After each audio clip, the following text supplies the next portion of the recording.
আসসালামু আলাইকুম রহমতুল্লাহ। রাকিব জব কেয়ারের পক্ষ থেকে সবাইকে জানাচ্ছি আন্তরিক শুভেচ্ছা। আজকে আমরা মানসিক দক্ষতা এর পর্ব 21 নিয়ে আলোচনা করব ইনশাল্লাহ। এই পর্বে আমরা সাংকেতিক বিন্যাস থেকে বিসিএস এসেছে এরকম 3টি প্রশ্ন আপনাদের সামনে উপস্থাপন করার চেষ্টা করব ইনশাল্লাহ। দেখেন এখানে যে প্রশ্নগুলো আছে এই প্রশ্নগুলো আমরা চাইলেই 2 সেকেন্ডের মধ্যেই সমাধান করতে পারবো। কিভাবে এই প্রশ্নগুলো 2 সেকেন্ডে সমাধান করা যায় সেই টেকনিকগুলো এখানে দেখব ইনশাল্লাহ। দেখেন এখানে প্রথম যে প্রশ্ন সেই প্রশ্নে বলা হয়েছে if LOYAL is coded as JOWAJ। এখানে কি বলেছে যে যদি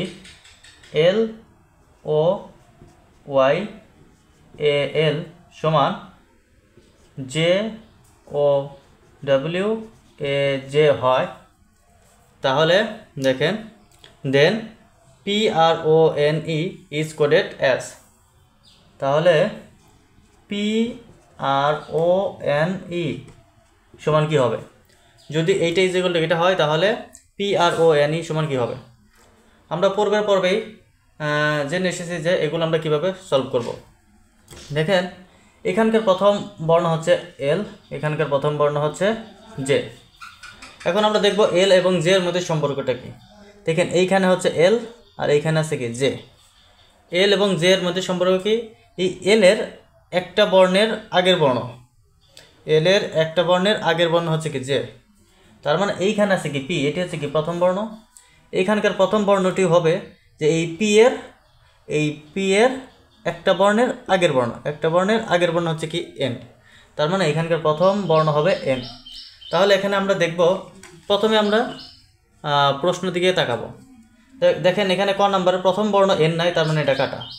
খ নম্বরে প্রথম বর্ণ N আছে, এটা হবে। এখানে প্রথম বর্ণ N নাই, তার মানে এটা কাটা। এখানে প্রথম বর্ণ N আছে। এখন N আছে কি দুইটি বর্ণ, দুইটি পদে।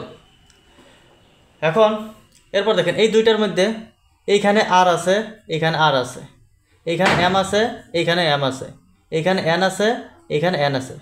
তার মানে এখানে বোঝা যাচ্ছে যে আমাদের এই 4 নম্বর বর্ণ পর্যন্ত, যে এখানে 2 3 4 এই 4 নম্বর বর্ণ পর্যন্ত আমাদের আর নির্ণয় করতে হবে না, কারণ এই 4 নম্বর বর্ণ পর্যন্ত একই। এখন আমরা সরাসরি 5 নম্বর বর্ণ নির্ণয় করব যে 5 নম্বর বর্ণটা কি হবে। দেখেন যেহেতু আমাদের এখানে অমিল হচ্ছে কি 5 নম্বরে, এজন্য আমরা এই 5 নম্বর বর্ণটা বের করব। দেখেন এইখানে L আর এখানে কি J। L এবং J এর মধ্যে সম্পর্ক কি? L এবং J এর মধ্যে সম্পর্ক হচ্ছে যে এই L এর একটা বর্ণ আগে হচ্ছে কি J। তার মানে এইখানকার 5 নম্বর বর্ণ হচ্ছে E। তাহলে এইখানকার 5 নম্বর বর্ণ কি হবে? যে E এর একটা বর্ণ এর আগের বর্ণ, এখানে হচ্ছে E এর একটা বর্ণ তার আগের বর্ণ হচ্ছে কি C। তার মানে এখানে 5 নম্বর পজিশনে যে বর্ণ হবে সেটা হচ্ছে C। তাহলে দেখেন C কোথায় আছে? এখানে C আছে নাই, তার মানে এটা হবে না। এখানে C আছে, তার মানে এটি হবে কি অ্যান্সার। এইভাবে আমরা খুব সহজেই একটি অঙ্ক সমাধান করতে পারবো। দেখেন আমরা যদি এর পরবর্তী প্রশ্নটি দেখি, সেখানে বলা হয়েছে যে COUNTRYকে EMWLVPA লেখা হলে ELECTORATE কে কি লিখতে হবে? দেখেন এখানে যেটা বলেছে COUNTRY এটাকে কি লিখেছে যে EMWLVPA। এটা যদি হয় তাহলে ELECTORATE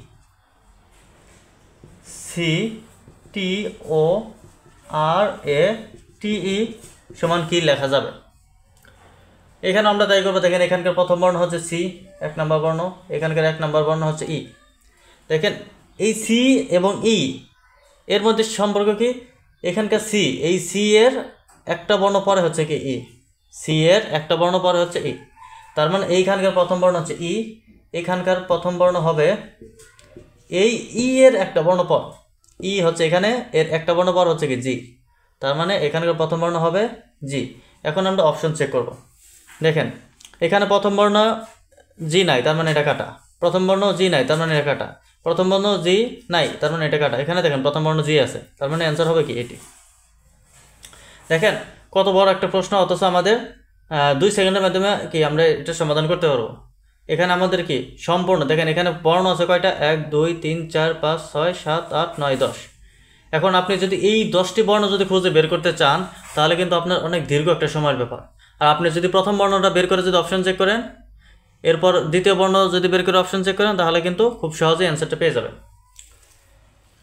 এখন আমরা এর পরবর্তী প্রশ্নটি দেখব, যেখানে বলা হয়েছে ইফ 1394 সমান ACID দেন 4516 সমান কত হবে?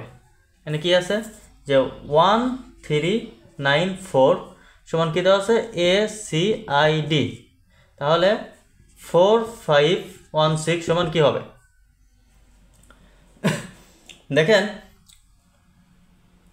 দেখেন এখানে 1 এখানে A, দেখেন এ হচ্ছে কি 1 নম্বর পজিশনের, এখানে 1, 3 নম্বর পজিশন হচ্ছে কি সি, এখানে 3, আই হচ্ছে কি দেখেন আই হচ্ছে 9 নম্বর পজিশন, এখানে 9। তার মানে এখানে কি 1 2 3 দ্বারা ABCD এর অবস্থান বুঝিয়েছে। তাহলে এখানে 4516 দ্বারা কি হবে? দেখেন 4 মানে কি প্রথম অক্ষর ডি হবে। এখন আমরা দেখবো যে প্রথমে এখানে ডি কোথায় আছে। দেখেন এখানে 4টির মধ্যে প্রথম অক্ষর ডি আছে, এরপর এখানে 4টির মধ্যে দ্বিতীয় অক্ষর ই আছে, 4টির মধ্যেই তৃতীয় অক্ষর এ আছে। তার মানে আমাদের এই প্রথম 3টি বর্ণ আমাদের নির্ণয় করতে হবে না, আমরা সরাসরি চলে যাব শেষের বর্ণ। দেখেন এইখানে আছে কি 6 মানে কি শেষের 6 দ্বারা বোঝাচ্ছে কি যে শেষের বর্ণ হবে কি এফ। তার মানে এখন আমরা দেখব যে শেষের বর্ণ এফ কোথায় আছে, এফ নাই, শেষের বর্ণ এফ নাই কাটা, শেষের বর্ণ এফ নাই কাটা, শেষের বর্ণ এফ নাই কাটা, শেষের বর্ণ এফ আছে, এটা হবে কি অ্যান্সার। তো এইভাবে আমরা এই ধরনের অঙ্ক খুব সহজেই সমাধান করতে পারবো। তো এই ছিল আমাদের এই পর্বের আয়োজন। এর পরবর্তী পর্ব দেখার আমন্ত্রণ জানিয়ে এখানে শেষ করছি। আসসালামু আলাইকুম রহমতুল্লাহ।